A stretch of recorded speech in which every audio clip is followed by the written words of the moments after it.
Dear Patriots, before the news starts, please subscribe to our patriotic channel by clicking the subscribe button.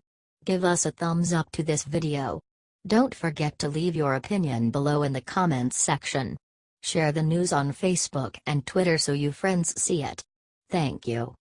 Trump just gave a huge gift to our military men and women while pissing off the feds. Under President Trump's budget proposal, our military men and women, who give so much of themselves to preserve our freedom, are getting a raise. And that raise will not be affected by the cut the president will give to federal employees. Civilian federal employees were expecting to get a raise, too, of 1.9%. This would have been an automatic raise, and include an additional cost of living raise. But Trump has determined that is not appropriate. They will still get a raise, just not as much as anticipated. Trump explained in a letter to Paul Ryan and Mike Pence, that he has authority to change federal salaries in times of national emergency or serious economic conditions affecting the general welfare. He also said that the automatic raise that would have happened would not leave enough money in the federal budget to maintain support for key federal priorities such as those that advance the safety and security of the American people. While I hate to see anyone not be paid appropriately for their work, I trust that the president has our best interests at heart. And our safety and security is clearly his priority. I'm very happy about how he also prioritizes our servicemen and women and their families. They sacrifice so much for our freedom, they deserve our respect and pay. Trump wrote, I strongly support our men and women in uniform, who are the greatest fighting force in the world and the guardians of American freedom. If you agree, please say thank you to them by sharing this everywhere. The Daily Mail.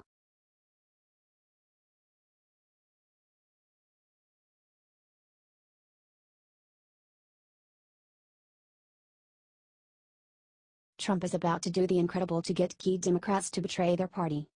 Trump is a brilliant strategist who knows how to make things happen and get things done. Yes, he's not yet been able to achieve his goal regarding Obamacare, but, hey, he's only been in office for 8 months. And that ball is nowhere near out of play yet. His new objective is to pass his tax reform plan. It ain't gonna be easy, since it needs 60 votes in the Senate and Republicans only hold 52 seats. A majority, but still not enough. But Trump has a plan and it's smart. His plan is to convince Democratic senators, in states he won, to swing his way. And it could work. He knows that the people of the states he won, obviously, like him. They voted for him, didn't they? For example, he's headed to North Dakota next week, to hold a tax reform event in the state of Democratic Senator Heidi Heitkamp. Heitkamp happens to be up for re-election next year. See where this is going? Our smart POTUS is also setting his sights on swinging Joe Donnelly of Indiana and Joe Manchin of West Virginia, also Democrats. These congressmen and women have their jobs to worry about, see? And Trump intends to try to use that to his advantage. Not a thing wrong with that. Those representatives should represent by doing what their constituents want them to do, right? Of course, he's going to have to find a way to swing for others, but I believe there's a way, because I know Trump has the will. If you want to see Trump get tax reform done, please share with everyone, since he needs help. The Daily Mail.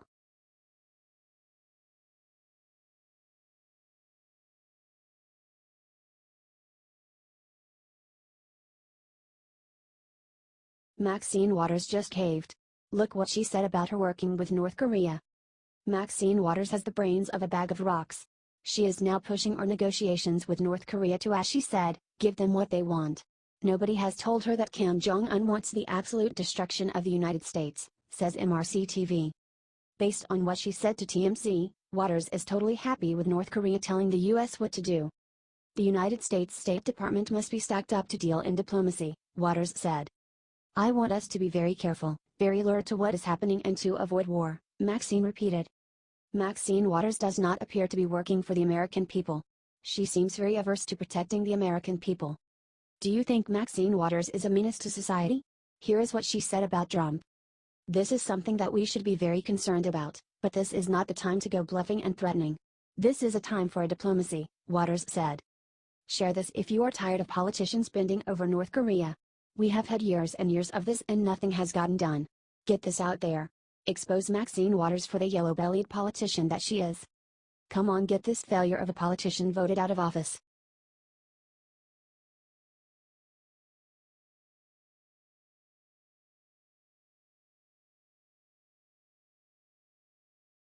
Meltdown. Cuomo just asked Sanders if he was running in 2020 and then all hell broke loose on camera. Senator Bernie Sanders has always had a history of impassioned speeches, but the tirade he let fly on CNN's Chris Cuomo was shocking to say the least. Cuomo simply suggested that people want Sanders to run for president in 2020. Are you the messenger for this message? Cuomo asked Sanders about his book on Thursday night. But Sanders wasn't having any of it, immediately firing back with some heated words. The media never ever gives up, and instead of focusing on real issues they keep talking about never-ending campaigns. Sanders continued to slam Cuomo for constantly asking him who will run in 2020, but Cuomo surprisingly snapped back, "Yeah, because I've never liked the answer. It matters who runs." The problem with this logic is that no one will be running for a long time, and endless inquiries as to who the next president will be only distracts from the achievements of our current commander-in-chief. It's time to focus on the issues that are plaguing this country, and we already have an administration that is more than equipped to handle the job. As it turns out, Sanders agrees. "Chris, of course it matters who runs, but we don't need to have never-ending elections. We just had an election 6 months ago, it never ends," Sanders yelled. "People are sick and tired of it. People want me to go back to Washington to deal with climate change, to deal with health care, to deal with education, to deal with the issues that impact their lives." Of course, the biggest part of this problem is the incessant media working relentlessly to hold up the White House. If Bernie Sanders is starting to complain about the media, maybe the rest of the country will finally catch wind of what's really going on behind closed doors. CNN especially has proven themselves to be untrustworthy, and now they're already focusing coverage on something nearly 4 years away. If you're sick and tired of the leftist media's never-ending games, share this video before it goes viral. Sources: dailycaller.com.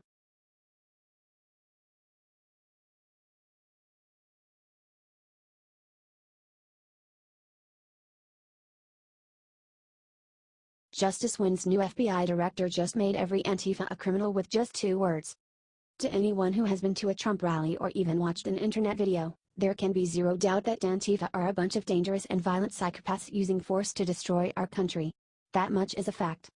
Now, those anarchists who prey on ignorant liberal teens have been smashed one final time that will shut them down for sure. The FBI and Department of Homeland Security have declared Antifa domestic terror organization. This is actually not a recent discovery, either. It turns out the FBI and DHS determined back in 2016 that Antifa was a terror organization and began warning states back then of the danger they posed. Still, many Dems saw these alt-left extremists as allies in the fight against the Republicans and decided to ignore the warning. Thanks to the label, however, the new FBI director Christopher Wray is working overtime to put all of the known Antifa on the terror watch list to prevent them from creating WMDs and traveling overseas to get anarchy training in Greece and Italy. So now the ball is in the Democrat court. They were so ready to say Trump was wrong to call Antifa violent and dangerous. It turns out the FBI agreed with Trump even back then.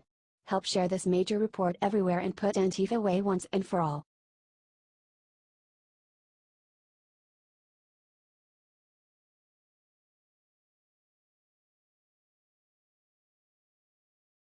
Trump just turned and said one thing to Harvey relief effort organizers that will fill every American with pride.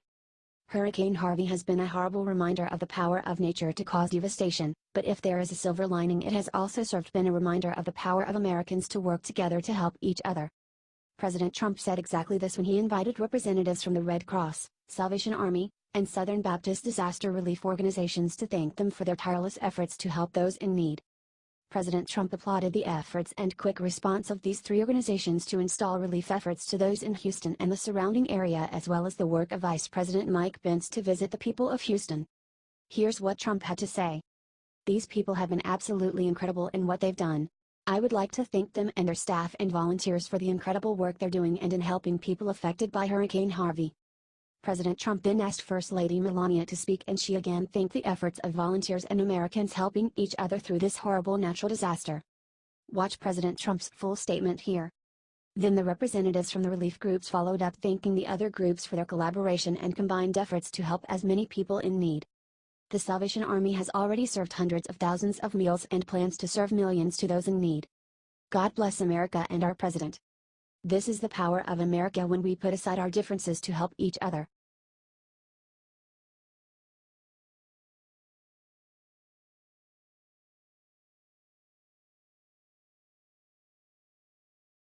Benghazi Nightmare. This judge just gave Hillary Clinton some very bad news. Judge James E. Boasberg is on the attack. He wants the details of Hillary's email investigation to finally get seen by the public. Earlier this week, we reported that FBI was withholding documents on the Clinton investigation based on lack of public interest. According to the Washington Times, a federal judge has ordered the FBI to disclose more details on the investigation into Hillary Clinton's secret email account. After reviewing the document in camera, the court concludes that it largely rehashes information already made public, thus obviating any need for secrecy, the judge said. Judicial Watch has been suing the government for more info on Clinton's emails. Here is what Tom Fitton from Judicial Watch says about it. After reviewing the document in camera, the court concludes that it largely rehashes information already made public, thus obviating any need for secrecy, the judge said. Tom Fitton from Judicial Watch released a statement about this ruling. We're happy with the ruling, but it is unbelievable we're being opposed by Trump appointees in the State and Justice Departments on the Clinton email issue. President Trump ought to be outraged his appointees are protecting Hillary Clinton. The State Department should initiate action with the Justice Department, and both agencies should finally take the necessary steps to recover all the government emails Hillary Clinton unlawfully removed. It's time that the emails finally come out. The public deserves to know the truth.